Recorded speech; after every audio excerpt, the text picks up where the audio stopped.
大家好 ，Opendoor 的 CEO 刚刚参加了高盛的行业论坛，我觉得把这个访谈的内容跟大家分享一下，大家来听一下。So Opendoor is the leading iBuyer in the United States. Only about 1% of U.S. residential real estate transactions occur online today. So to start things off, could you talk about Opendoor's strategy to drive the digitization of U.S. residential real estate? How is Open helping to reduce the complexity and uncertainty that's in the traditional home sales process? Yeah, if you think about U.S. residential real estate, it's one of the, by far the largest asset classes out there, and yet it's probably the last one to be really seeing any meaningful disruption for digital innovation. And our vision is to create the market-leading e-commerce platform for residential real estate so that customers can transact with a whole lot of certainty and simplicity and ease that they can't get through the traditional process. So you mentioned 1% online. That means 99% of home sellers today start the process the traditional way. They find an agent.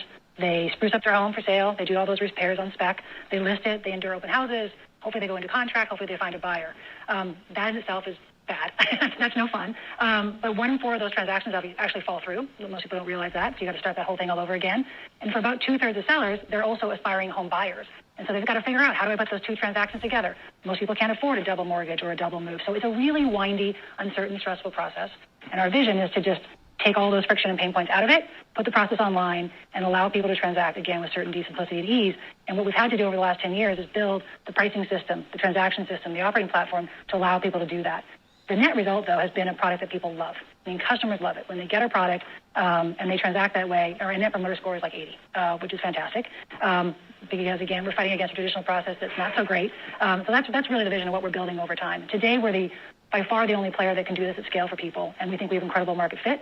And ideally, over time, 2 years from now, we'll be sitting here, and it'll be as easy to sell your home as it is to hail your cab or your groceries online. Right. 那第一个问题比较简单，他就讲 Opendoor 的产品为什么可以吸引人，可以颠覆市场。CEO 的回答呢，也跟我们之前说的基本一样，他就说现有的这个买卖房子的流程极其复杂，而且非常不确定，让各方面的人呢都充满了压力。所以呢 Opendoor 呢其实是看到这个市场上现在从房地产交易来讲，应该是现在互联网唯一的没有颠覆的一个市场，所以他要做的就是做一个非常好的产品，把这个流程简化确定，让大家呢感觉没有任何压力，把所有的这些业务都转到线上，就像你现在打车买菜一样，将来就可以很简单的在网上很容易的把自己的房子买或者卖掉。所以这是第一个问题这个问题比较简单。And I think it's clear that the home buying and selling process is probably one of the few industries that have yet to be disrupted by digitization and the internet still. There clearly are some secular tailwinds there.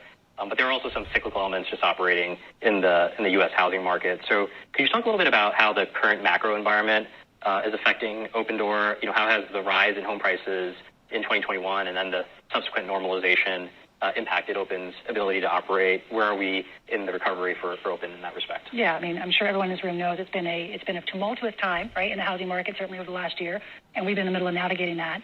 And really our playbook in response to that has just been to really manage for risk. Number one, first order of business was to make sure that we were selling down what we call the old book of inventory as quickly and efficiently as possible. And good news is that's pretty much done. 99% of that is behind us. 2 is just build into a new book of inventory over time with much more attractive margins that were more appropriately priced in this environment. 3 was to reduce costs. We have taken a significant amount of our cost structure. We took costs down by 50%. I'm sure we'll talk about that later. And then 4 was really to reflect, frankly, on the lessons learned of 2022 as we think about how do we want to manage this business going forward and what are the appropriate risk guardrails we want to put in it in light of all the macro volatility. So listen, 2022 coming into this year has not been easy. I think, though, when we look back at this time period, and we say this internally, we're going to exit much better for it. We're going to be a better business. We're going to be leaner. We've really focused on refining our execution, focusing on what we can control, taking costs out, improving price accuracy, and we're set up really, I think, having come through this period, we're kind of through the worst of it, and we're kind of heads held up high now, and looking forward to 2024, and we're in good shape, I think, to start to rescale volumes. That's great. 所以这个呢，就是说他讲说过去几年美国的房地产经历了非常巨大的变化，那你是怎么应对这种市场的巨变的？所以 CEO 讲的就是说基本上是3步。他说我们当然最重要的问题是之前高价买的那些比较所谓的有毒的房产抓紧时间把它卖掉。现在这一步呢基本完成，这些当中的 99% 已经卖光了，只剩很少的一部分。第二个呢，他就说我们重新要建立一个新的房屋的一个存货，所以它新构建的这些最近几个季度买的新的房屋，我们之前说过都有比较好的毛利，所以这些未来赚钱应该不是问题。第三个呢，当然就是持续的最近几个季度在减少成本，所以呢，他就认为自己过去几年这些努力啊，就是现在看起来是处于一个缩减的阶段，但是呢，到了明年2024年，他们就会重新开始啊，重装上阵，重新进入扩张的阶段。Against the backdrop of more limited housing inventory and some continued uncertainty in pricing, I was just wondering if you could talk a little bit about Opendoor's home purchase philosophy and how that may be different relative to years past. Yeah, I would say our home purchasing philosophy hasn't changed. What has changed is our risk posture and how we reflect that. And it really manifests itself in how we think about our spreads. And for us, when we say spreads, it's another way of saying, like, what is the discount by which we are buying that home? And we use that to moderate for risk and adjust for risk. If you think about our spreads, the components are, what is the margin target we want to achieve? What are the costs, our holding costs and selling costs? And how accurately can we price that home? We're in control of all those components. What we are not in control of is once we own that home, is that home going to appreciate on our watch or is it going to depreciate? And those are really the factors we've been most focused on as of late, given macro volatility. So you mentioned home prices.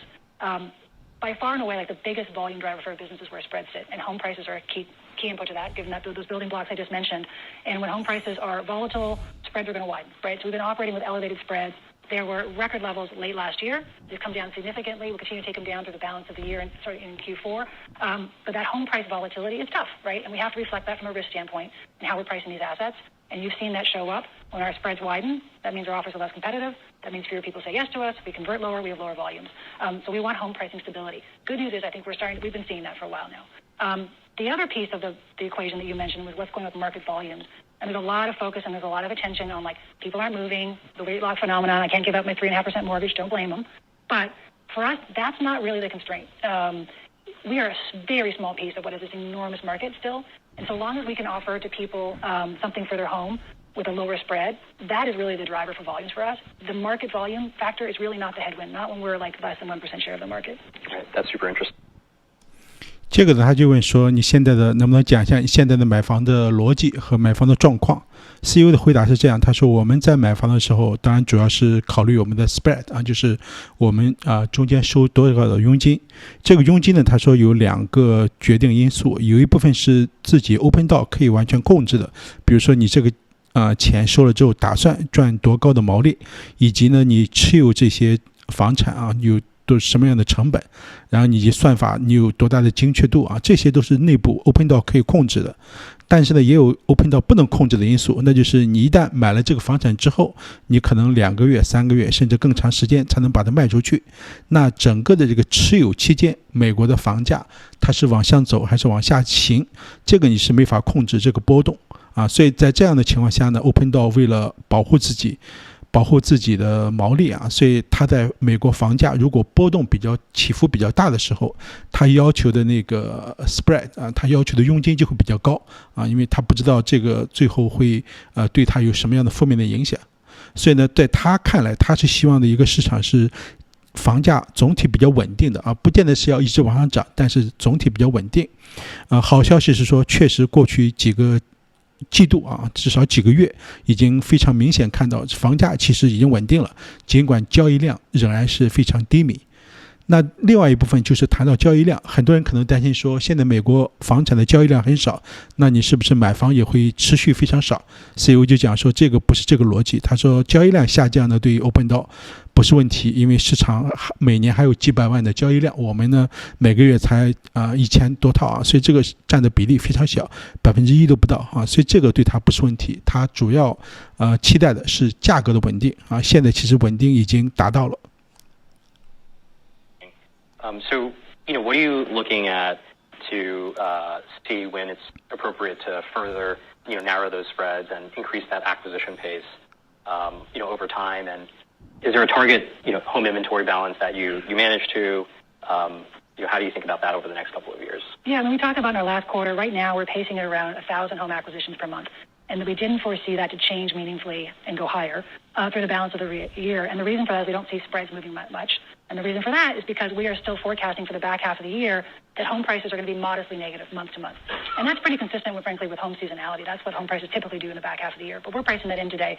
So that's going to be a headwind to compressing spreads. However, by the time we get into Q4 and we're looking into the first part of next year, again, from a home seasonality's perspective, that turns into a tailwind, and we should be able to compress spreads on the back of that. So as we think about going from 1,000 home acquisitions per month, how do we double those? And the doubling for us is like where we get back to break even. One is compressing spreads, and we'll be able to do that starting in Q4 on the back of home seasonality. We've also made really good progress on improving home price accuracy and taking costs out of the system. That'll also help us reduce spreads. So that's one. When our spreads are elevated, our paid marketing is less efficient. And so we have been taking down our paid marketing meaningfully this year, down 80%. But again, as we start to compress spreads, that means paid marketing becomes more efficient. We start to turn that back on. So you'll see that come back in the system in the first part of next year. And then the third part, it would just be around partnerships, which hopefully we'll talk about a little bit today because it's a big part of our strategy. But just driving more volume through our partnership channels, agents, home builders, and online real estate portals. And so, again, if we're more efficient on the spread side, those channels, frankly, are also more efficient for us. So all those three reasons.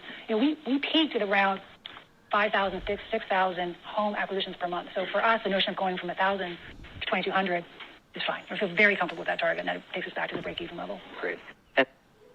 所以这个呢，可能是很多人关心的一个问题啊。他就说，你什么时候以及看到什么样的信号，你才会决定你要加快买房的速度啊？因为它只有大概速度 double 现在的这个速度，才可以实现会计的盈利。所以 CEO 的回答是这样，他说我们现在每个月呢，大概买房是1000套左右。我们呢，如果要达到我们的盈利指标，至少要把它提高到2200套一个月。现在呢，我们是属于收缩的阶段，但是到了第4季度啊，因为它现在没有扩张，因为他觉得3、4季度按照美国的房价的季节性啊，还是有可能会有小幅的房价的下降。但是呢，到了比如明年初1、2季度的时候通常季节性会逆转啊，就是变成大家买房的时候，房价也会涨。所以那个时候呢，他如果在第4季度或者明年1季度收房大量增加，在他卖房的时候，然后正好赶上美国的就季节性的一个牛市啊，所以这是他现在的计划。他说怎么能从这个1000套增加到2200套？他主要有3个。第一个呢，就是当然是开始缩减自己的 spread 啊，就是找别人收的那个佣金要比现在的要减低。第二个呢，就是同时佣金减低了，它就可以增加市场推广 sales marketing， 然后让更多的人知道。第三个呢，就是利用合作伙伴的关系把这个量走上去。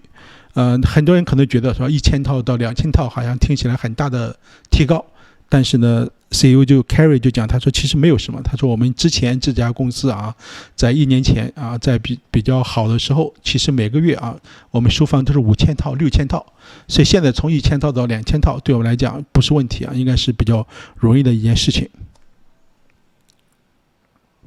You talked about how narrowing spreads could help improve conversion, but I was wondering also if you could just comment on the value of the Opendoor brand, right, and how that brand has helped to drive traffic into the top of funnel, and some of the efforts that you're making there, because that seems like a more durable benefit over time, particularly as you spend a lot of time operating in a specific market. Yeah, I mean, it shows up when you look at awareness over time and you look at it by market. It sounds kind of trite to say just give us some more time, but actually time actually does seed awareness, right. Time and scale. So as we have gotten to be bigger, now we're in 53 markets, our ability to market nationwide is much more efficient, and to build a brand and do creative and all that stuff is way more efficient than it would have been, say, 2 years ago when we were more restricted in what we could spend and we were doing it on a local level. So listen, we aspire to be a verb.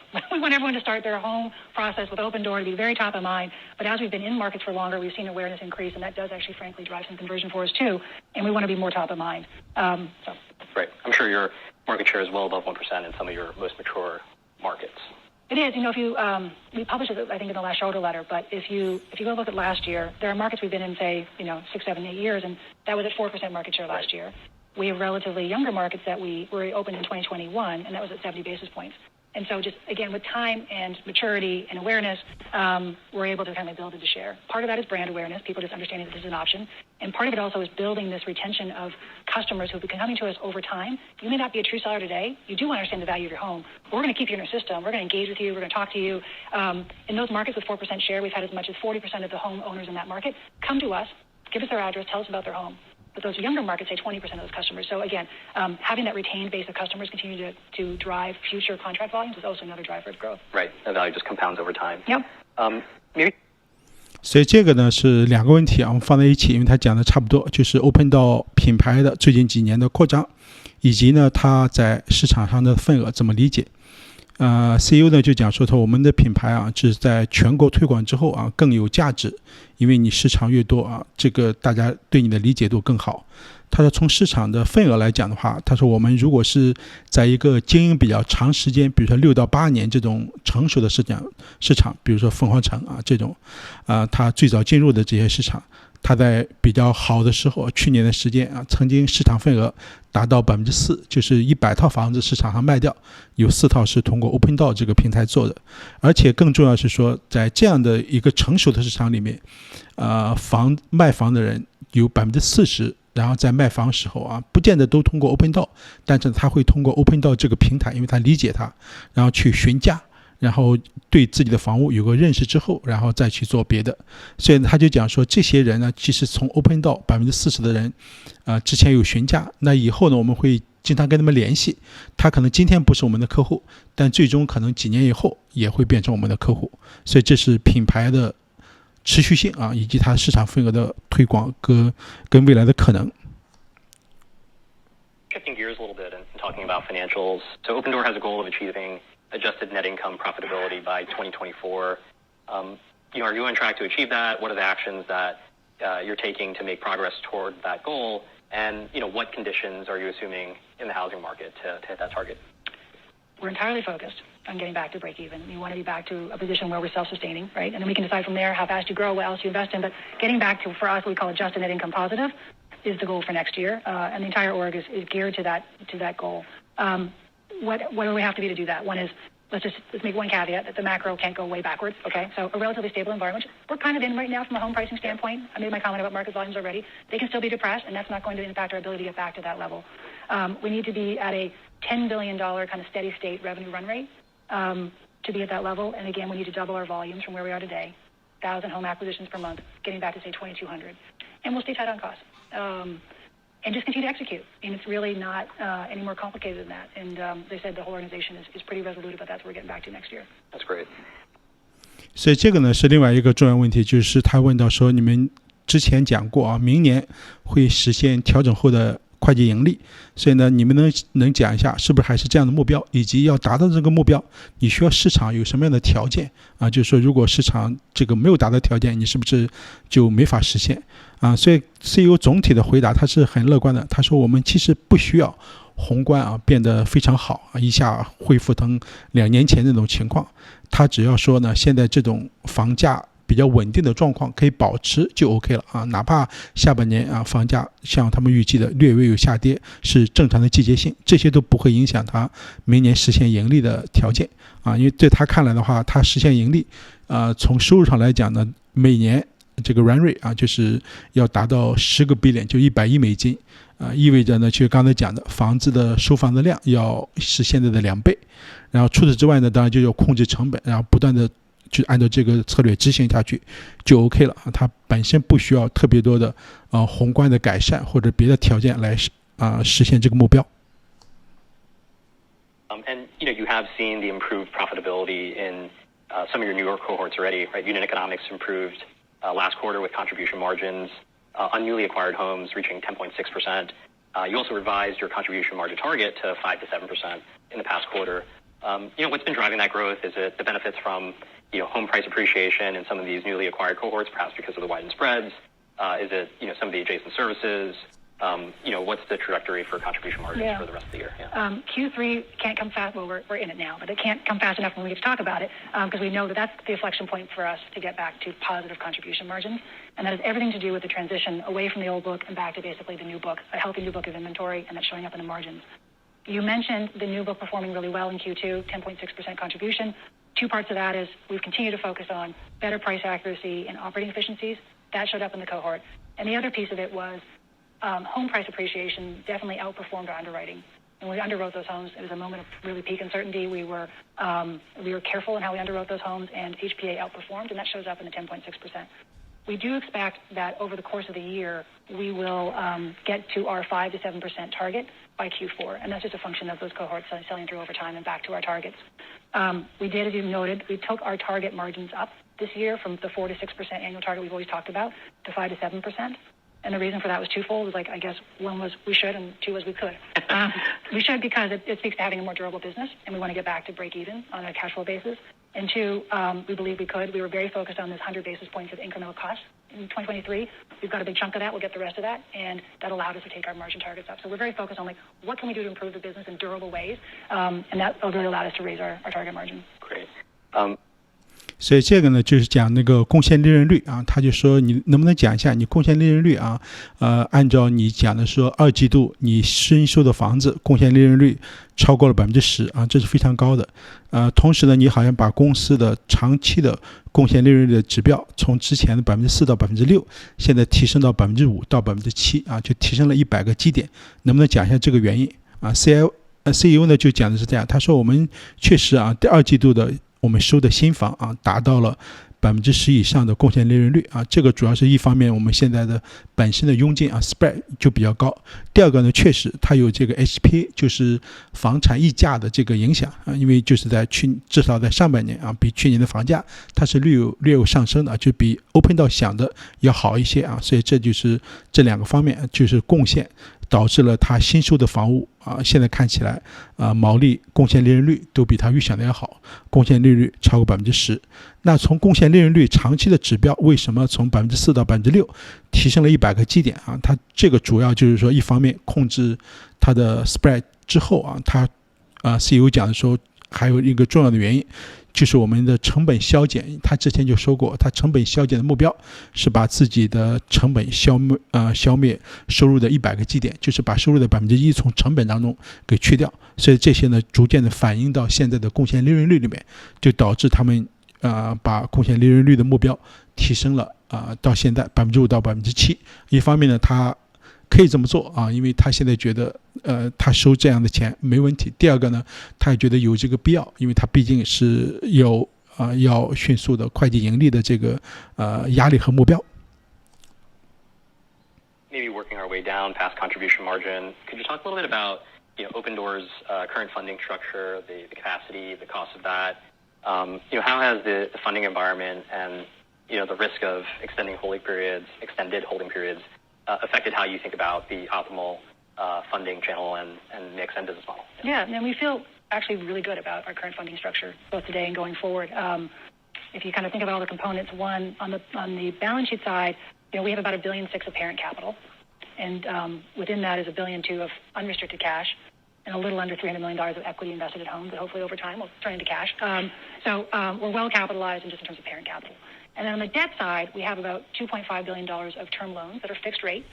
We like what those are priced right now. And if you think about, again, back to this $10 billion steady state revenue number, can you finance it, might be in your questions, and we turn our inventory 3 times a year, just with those facilities alone, that gets us back to like that break-even target.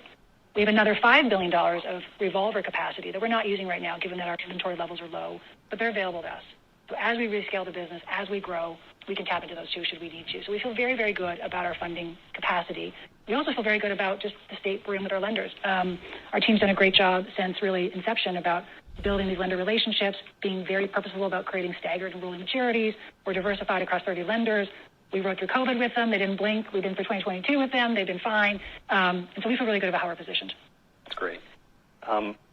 所以这个呢，就讲到它的资金来源的构成啊，就是说你如果是要扩大经营，当然就需要，因为它是first party 嘛，就是他自己要买房卖房，所以呢需要这么多的资金来运营，所以他就问说你能不能讲一下你的资金的来源以及未来的前景啊有没有问题 ？CEO 呢就很有信心，他说我们现在资金呢主要是3个部分，第一部分呢就是 Opendoor 自有的资金啊，它的 capital， 这个呢是1.6个 billion， 就16亿美金，这中间呢大概是12亿是完全不受限的现金，就 Opendoor 可以随时做各种用途的。另外的其余的部分就是他现在那个房产里面自己买房，自己用自己的现金持有的那部分，所以呢这是自有现金。那另外一部分呢就是长期债务，长期债务呢有25个亿。25个亿，这些呢全是固定利率，就是说未来利率的怎么波动，对它这个成本应该基本上没有影响。所以呢，如果我们考虑到它要明年实现会计盈利可能需要至少10个 billion 就100亿美金的收入，但是呢，它不需要10个 billion 的现金啊，因为这中间很关键的一个概念，我们之前说过，就是周转率。所以你如果周转越快，意味着你其实可以把这个现金啊，就是大幅缩小。它这个公司呢，就是1年房屋可以周转3次，就是说同样一笔钱，你可以在1年用3次。也就是说，你实际如果1年要达到100亿的收入的话，那你真正需要的资金大概只有33亿左右。那么刚才讲了，它自有资金16亿，然后再加上它的长期债务25亿，所以这已经远远超过它对这个的需求。所以说，只要这2部分，它就已经充分足够的可以解决它至少明年的财务的需求。除此之外呢 CEO 讲说它还有银行额度，银行额度就是说银行同意给他需要的时候可以给他放款的啊，这样的一个区间啊，这个呢是更多，是50亿，但这50亿呢，因为通常这种银行额度就利率是浮动的，至少一部分是浮动的，所以呢，在现在利率看起来就会比较高，所以呢，公司现在说我们这些用不着，所以银行同意给我们用，但是我们一直没有用啊，是这样。还有一个角度，他也讲说，其实过去几年他们跟债务人的关系也很好，所以这部分呢，他们没有担心。I was wondering if you could just talk about what your holding period looks like today, and how does that compare to your target holding period? Obviously, at the industry level, home sales velocity and volume has been lower than it was, in 2021. So, how do you think about the holding periods? Yeah, it's interesting. Home market volumes are certainly down a lot, right? 4 million homes plus or minus right now trading, but still 4 million homes. But against a backdrop maybe last year, 6, right? So they've come down a lot. But what people don't talk maybe as much is that actually when I think about velocity, I think about what is the rate by which homes are selling? And against that constrained supply and not much new listing inventory coming to the market, homes are actually selling really fast. We do not have a home selling problem. The industry doesn't have a home selling problem. So the home builders are doing so right. Well, even on the existing homes, if you think about we track market clearance, and it's how many homes that are listed go under contract every single day. And right now in Q2, that was 3%. So 3% of every home that were listed were going to contract every single day. If you look back over, say, 2016 to 2020, kind of normal times, right? I'll strip out 21, 22. That number would have been 1 to 2%. So actually, the velocity of transactions is very healthy.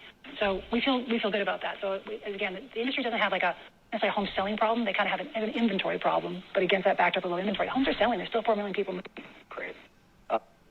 所以这个他就问是房产持有的时间啊，就是因为他们担心，就是说现在房地产的交易量非常低啊，大幅下降，那你是不是意味着卖房也比较慢啊？所以你的这个房子要在你的账上持有更长时间。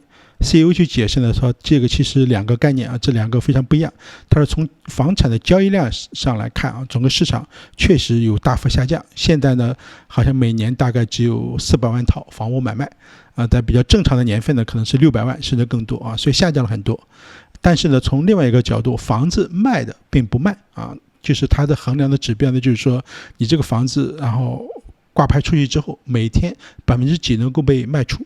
所以他说，现在按照最新的第3季度就我们现在所在的这个季度指标来看的话，每天有3%的房子在卖出，意味着说你如果一时间把所有的房子都挂上牌，可能1个月房子都卖完了啊，所以这其实是很高的一个比例。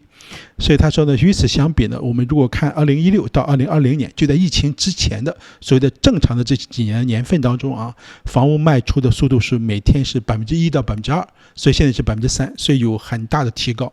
所以现在的房子卖的是比正常时间，而且还是要快很多的，而不是更慢。所以呢，他就讲说，不管是从 Opendoor 的问题，还是从市场美国整个房市的问题来讲，现在的问题呢是没有房子卖啊，而不是说卖的慢啊，所以其实卖的反而是很快的。You mentioned at the onset that you guys are doing a lot in terms of cost discipline and operating efficiencies. I think the annual run rate OPEX has gone from a peak of $800 million in 2Q22 to about $400 million today. So just a tremendous amount of savings that you guys have been able to realize. Could you talk a little bit more about your outlook for OPEX and where most of those cost efficiencies in the last year were realized? Do you ever worry that, you cut too much, cut the bone, or was that, kind of very effective cost savings that you guys were able to bring out? Yeah, I think we did a lot, right? We went from 800 to 400, as you said. That was a significant amount of retrenchment of costs. When we talk about OPEX for us, it means it includes marketing. It includes variable SG&A that tends to be more tethered to volumes. It includes our fixed cost structure. And we went after all three. I'd say today we're, we guided to Q3, we'll be at $100 million a quarter. That feels about right for where we're at right now. And then next year, as we get back to the $10 billion number, we've said like OPEX should be in the 4 to 5% of revenue range. That'd be $400 to $500 million. So it suggests that some of that will come back in the system, but certainly not all of it. I mean, again, we've been very focused on when we cut costs, we're going to do so in a durable way. Where did it come from? It came from a lot of headcount. We did have a significant reduction in force, a lot against the more volume-driven sides of our business. And then I would say just a lot of good old-fashioned cost-cutting.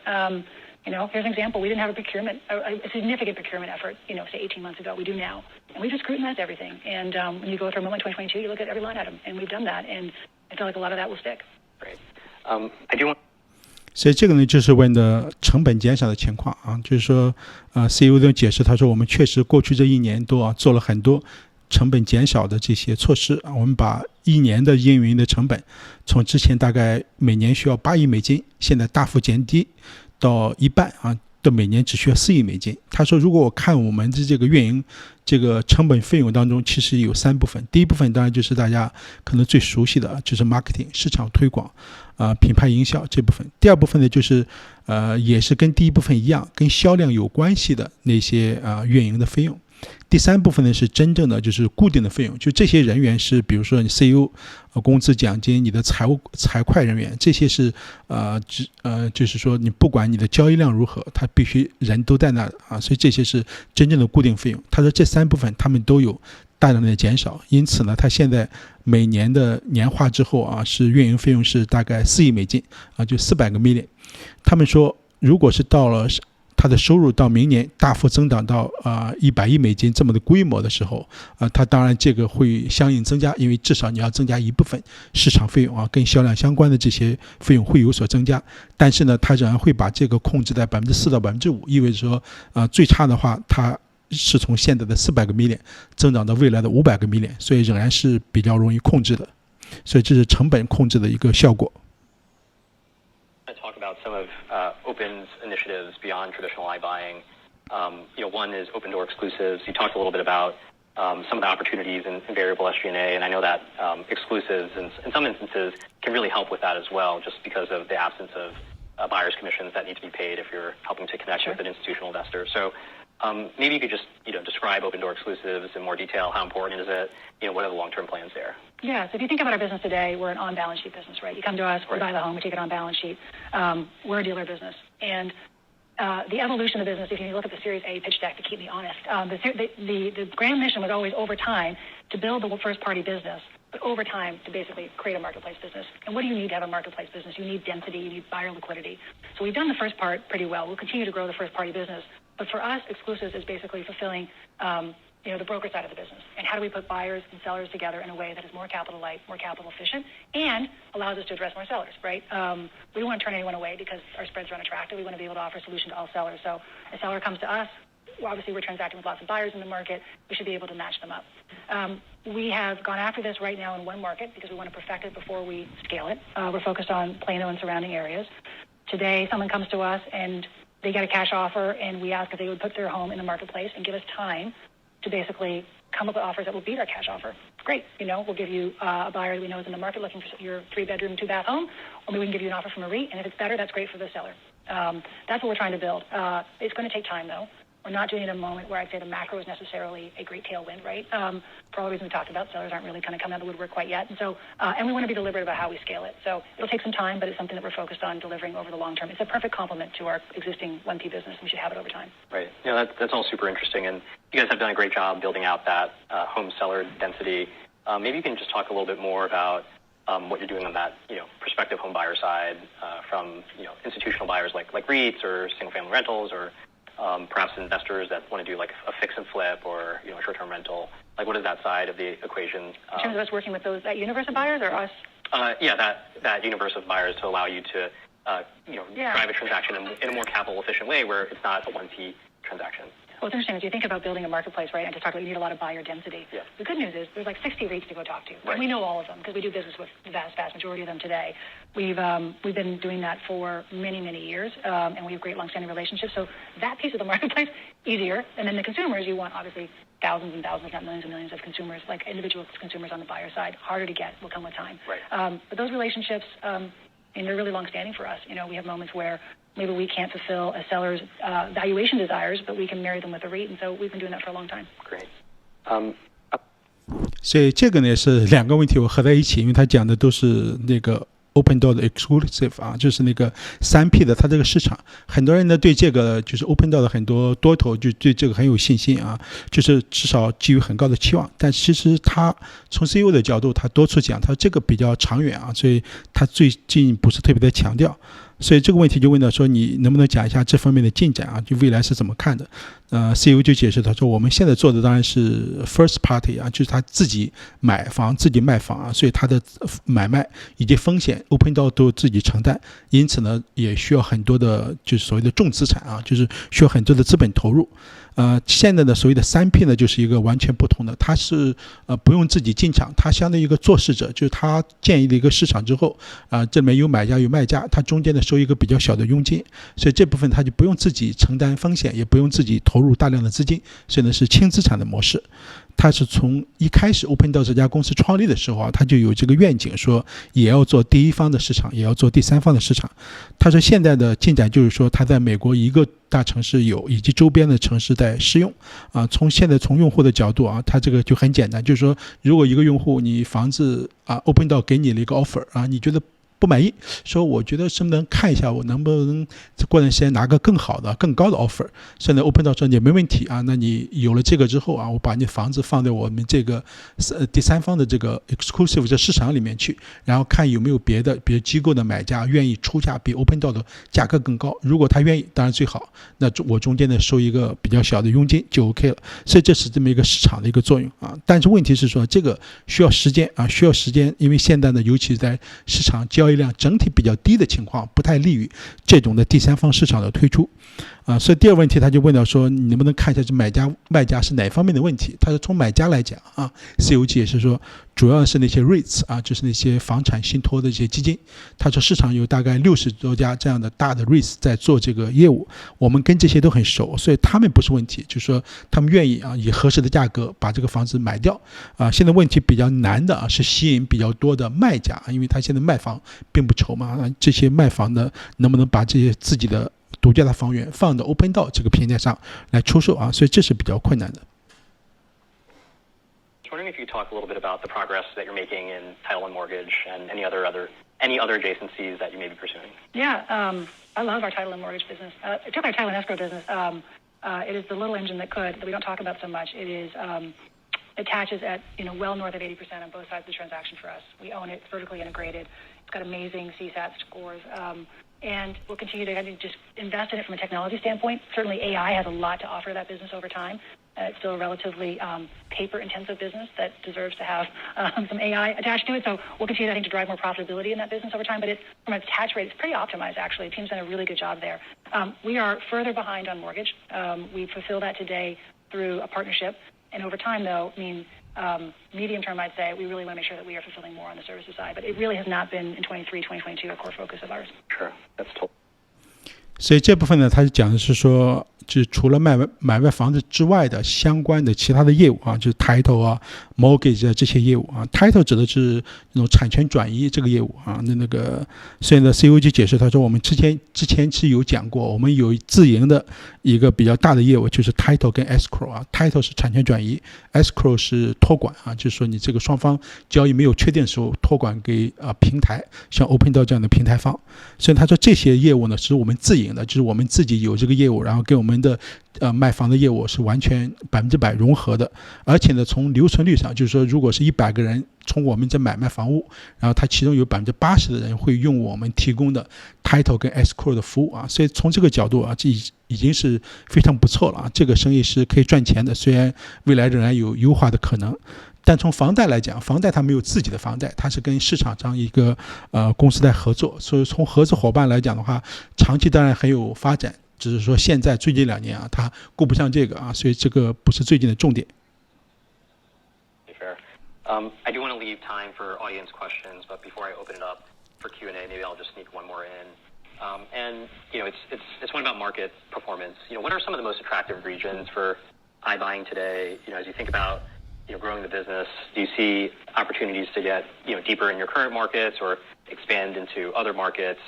Just how do you think about market expansion in the near to midterm? Yeah, I mean, against this $2 trillion market we've been talking about, today when we define our buy box, and by the way, buy box means what are the universe of homes that you think you can underwrite with a reasonable level of accuracy? And for us, it's defined by price point. It could be year of the home. It could be a zip code. There's all sorts of parameters that define our buy box.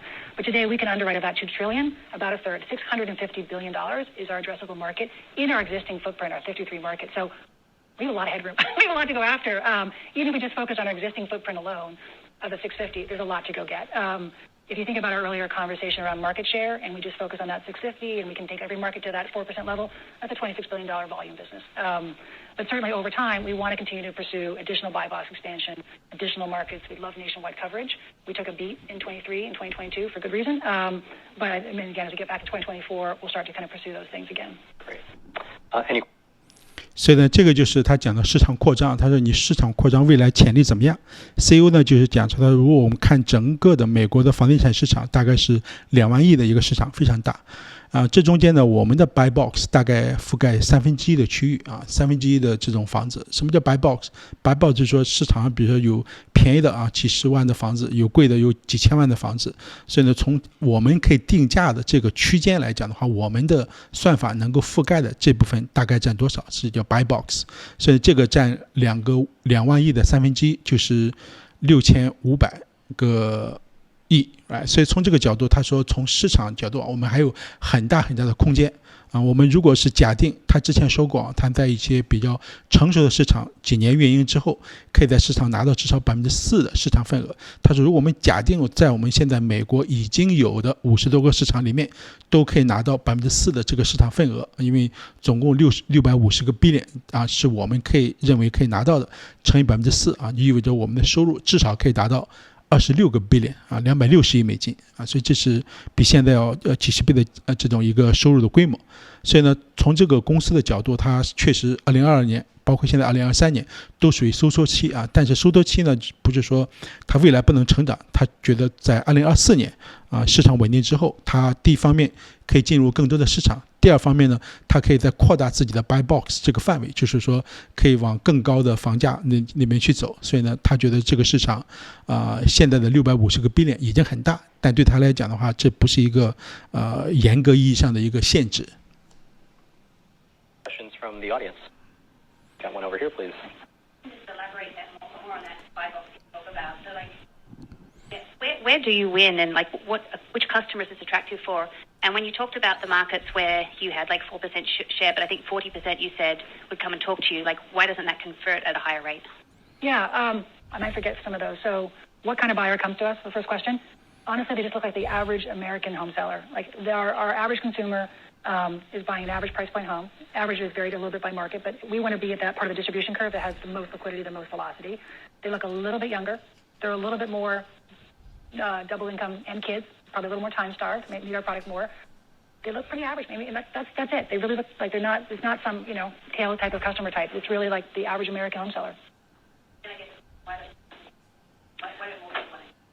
more people? So why the 4% share versus the 40% have come to us over time? Listen, I think, first of all, a lot of people come to us, and we're delighted, right? You come to us, you get a free cash offer, and you can understand the true value of your home. We do not sell that lead. We do not spam and send you off to a bunch of realtors. Keep you in our system, and we continue to just educate you about how your home values change over time. And they engage very frequently with us. They want to know how to refresh their offer, what's happened to it. And that actually drove 70% of our contracts last quarter, people who had previously asked for an offer and then just re-engage us over a subsequent period of time. So I think that's just that 40% to the 4% is curiosity, and it's great. The more people we can cover in a market is great for us. We'll convert them over time. We look at everyone as a future home seller. Maybe not today, but in the future. 所以这个呢是下面那个观众的问题他就问说 Opendoor 的这些用户这些通过他来买房的都是些什么人？是不是一些比较怪异的人就只有这些人才会喜欢你的平台？第二个，他说你讲说你的成熟市场40%人会来通过你的平台来问价，那为什么这些40%人不全转成你自己的用户呢？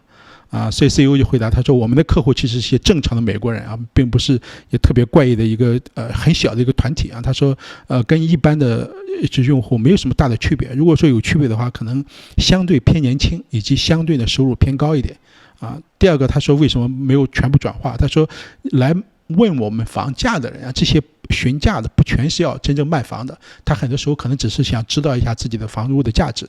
所以呢 Opendoor 跟他们就是保持联系啊，长期联络，然后不断的去问你是不是有卖房的意向。所以他说这个变成我们很重要的一个获客的渠道。他说我们如果看2季度的我们财报里面啊，70%的这些客户啊，来源于这些之前通过各种时间啊，在各个时间向我们询价的这些客户，因为我们知道他房屋的价值，也知道他住在哪，然后知道他曾经有过这个意向啊，所以这是这个问题。Just to follow up on that question, the 40% that do check the prices, do you have a sense based on survey work or competitive survey or analyses what percentage of them actually end up selling their home and measure sort of conversion that way? Like I imagine, especially in this environment, you're not losing to them selling to somebody else, right? Like a competitor. It's probably they just didn't end up selling their home. Yeah, one of the things we talk about is what is a true seller. And the way we define a true seller is someone who actually is going to sell, because we track if they don't take an offer from us that they requested, they actually sell elsewhere, which means they listed their home within 60 days. So that's what we track to figure out where they went elsewhere and how did our offer compare, and did we do better or worse than their expectations at the time. I can't quite correlate the 40% to the true seller numbers to you, but we do track that. Their alternative is that if they don't take an offer from us, they either sit on it and they don't do anything, right? We retain it in the system, or they typically just list on the market. 所以这个问题呢比较简单，他说这40%的现在问房人当中，你没有知道最终他多少人真正是卖房者啊，所以他这个其实没有给具体的数字，因为他没有 track 这个。他说我们 track 呢是说有一个指标叫 true seller， 就是真正卖房者啊，所以他指的说我们会看跟我们询价之后，但是没有跟我们交易，但是我们在60天之内看到市场上他的房子被卖出了，所以这些呢是我们认为的 true seller， 真正有销售意图的啊，所以是这个概念。You mentioned before that you pull back on marketing when the spread's wider as it is now. Is there a spread at which you see a really big change in perception of the product and the offer, and you're sort of seen not as a buyer of last resort, but as a facilitator of a friction reducer? Yeah, there's a without giving away all the secret sauce, there's a point on the curve where the buyer is very elastic, right? And so as we're able to kind of come down on spreads, and we see a lot more demand. And so the difference between, yes, short answer is yes. And we understand that curve really well because we've been doing it now for a decade. So we understand that relationship really well.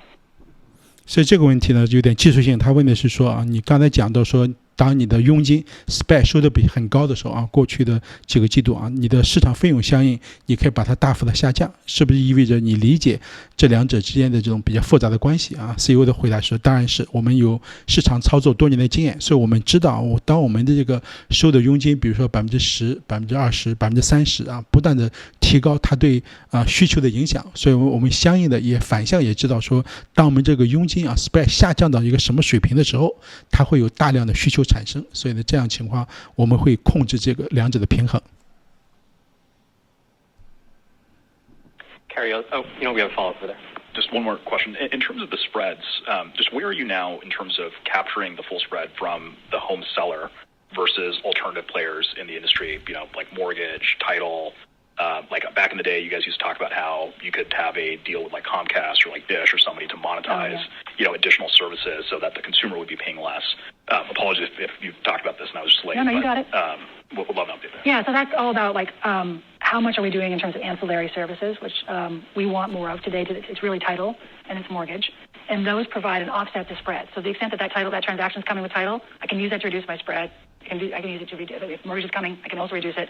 So we're focused on those things over time. The roadmap over time is to be able to do all the things you talked about. I should be able to sell you home insurance, a warranty. I'd love to move you. I'm in your home and painting it already. I'd like to maybe I can personalize it for you. It doesn't have to be in soju white. Maybe it can be a house cut in the color of your choice. So there's lots of things we can do on the ancillary side. But again, the watchword for 22-23 has been focus. We're just going to focus on stabilizing the core business. That has worked out really well so far. So medium term, we want to get back to the services roadmap. It just hasn't been a core area of focus for us. 所以这是最后一个用户的问题，他就讲说，你没有讲一下你之前说过啊，你未来长期有很多其他的服务也可以提供啊，所以呢这些服务现在有什么打算？CEO 就回答说，确实我们可以为这个卖房人做的工作有很多，比如说我们可以帮他搬家，可以帮他装修啊，个性化装修，我可以帮他提供房产的保险，我可以帮他做各种的房屋里面用的配套啊，我可以把这些服务加进来之后，我们就是随着时间的推移，我们这部分收钱比较多了，我们可以把佣金再降下来，从而大量的再增加自己的量啊，所以它整个这个蓝图是有的，这算是一个中期的目标啊，只是说最近2年它还是限于这个房产的这个剧烈的波动啊，所以现在来不及做这些，但中期这个愿景仍然是存在的。最后一个问题。Earlier in our discussion, you mentioned some of the partnerships, right? And you guys have expanded the Asian Access Program. You guys went live with a Zillow partnership in 25 markets. I was just wondering if you could talk about those in a little bit more detail and the strategic role that they play in your business. Yeah, we have a fantastic ecosystem of partnerships that are really important for 2 reasons. One is they allow us to just basically distribute to more customers. And 2, we can do it in a way that's very attractive from a customer acquisition cost standpoint because their economics are fixed. And as you said, it's across all 3 vectors. So for home builders, we've been in relationships with them, I think 90 home builders now for about 6 years. And that's a perfect trade-in customer for us, right? You're at the showroom on the weekend, you want to buy a new home, you have a home, you have to sell it, you're a contingent buyer, call Opendoor, we work hand in glove, we can unlock their equity number like at that moment, and we can line up the closing dates. So that's a great relationship for us. The other component is agents, which has been very successful for us. I think we said last quarter, we didn't break down the actual contribution from agents, but we're seeing massive repeat business from agents, and we are creating these programs like the Agent Access Program to incentivize and reward agents who are doing repeat business. About half of them, frankly, we work with had done business with us prior. The unlock with agents is that they really think about us as a tool. And I actually was sitting in this meeting with one of the major brokerages in the country, and they said something that was amazing, which is, as fiduciaries, our job is to avail our customer of all of our choices, right? And you're not doing your job if you don't show up at that meeting with an Opendoor offer, which might be their backstop, and this is what listing would look like, and yada, yada, yada. That's music to our ears. So we view us as partners to agents, and that we're just a tool in their toolkit. And then we've got the online real estate portals, Zillow, Redfin, Realtor, and again, this is about massively increasing our distribution. You mentioned Zillow. We have a really attractive partnership with them. It's early days. We're super excited about it. 25 markets now. And that's just, if you're online and you're looking at real estate like a lot of us do late night, and you're thinking about maybe you want to list your home and call an agent, up pops Opendoor, you want a cash offer. So it's very synergistic. So again, it's about increasing the scope of distribution at a very attractive CAC for us. Great. Well, we're just about time, so that's an excellent way to wrap up the session. Carrie, thank you so much. Thanks, it's been Michael. such a privilege to be able to host you here. Yeah, appreciate it. Thank you very much. Great. Bye. 所以这是最后一个问题啊，就结束了。他就是讲的说，能不能谈一下合作伙伴啊？这是 Carrie 就讲说，我们合作伙伴3类啊。第一类就是那个 home builder， 就是那个建房的这些公司啊，他美国有几十家，他们都有很长期合作的关系。这些为什么是他合作伙伴呢？比如说我如果是要打算换房，我可能看了这个新房啊，这个人建的这个新房，他特别愿意买，但是呢，他自己的房子还没有卖，所以这个时候呢，就是这个建房者啊，就是要卖房子的人，就会跟 Opendoor 向这个人提供一个无缝的连接，说，比如说我这个房子什么时候建成，我可以跟 Opendoor 协商啊，让你那个现有的房子在什么时候卖出啊，所以这中间你不用去中间去招 hotel 啊，所以这中间非常好的一个经验。第二部分呢，就是房产经纪。房产经纪也是最近发展比较多的。他就讲了一个例子，他房产经纪有人就说，他说我们作为房产经纪，我们要向客户提供所有的选择，那 Opendoor 也应该在我们提供的这个选择之内啊。所以他说这部分经纪人带给他的业务，过去几个季度也是比较高的。第三个当然就是 online 的这3个所谓的美国的房地产门户网站啊，就 Zillow, Redfin 跟 realestate.com 啊，所以这中间比较大的 Zillow， 他最近刚刚合作，现在推到25个市场啊，进展也不错。现在整体呢，这个就是这个电话会的内容啊，就是新的东西确实不多，但是呢，显示了管理层对于他现有的战略执行啊，未来的预期还是非常乐观的。希望对大家有所帮助。视频不是投资建议，谢谢，再见。